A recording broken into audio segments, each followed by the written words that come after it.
అందరూ అంటున్నట్టు ఇరాన్ గెలిచినట్టు, so US ఓడినట్టు.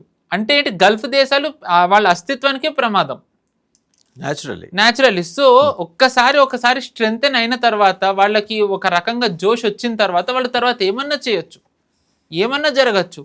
So ఇంకా వాళ్ళు బిక్కుమంటూ భయంతోనే బతకాలి. మనం చూసుకున్నట్టయితే ఇప్పటికి ఖతార్ది మెయిన్ ఏదైతే ఉందో LNG, దానికి దెబ్బ తగిలింది. UAEది అబుదాబి, దుబాయ్ కొన్ని దెబ్బలు తగిలి ఎకనామికల్లీ.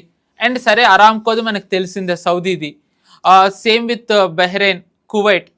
సో ఇప్పుడు వాళ్ళు దీన్ని మళ్ళీ వీళ్ళు స్ట్రెంగ్తెన్ చేసుకున్న, ఎకానమీని రివైవ్ చేసిన, ప్రపంచానికి ఆర్థికంగా పెట్టుబడులు పెట్టండి అని భరోసా ఇచ్చిన ఇరాన్ అనే దేశం ఉంది కాబట్టి ఎప్పటికన్నా మీకు వాళ్ళ థ్రెట్ ఉంటుంది, మేము ఈ దేశంలో పెట్టుబడులు పెడితే మాకు సురక్షితం కాదు అనే ధోరణి ఇప్పుడు ప్రపంచ దేశాల్లో ఉంటుంది.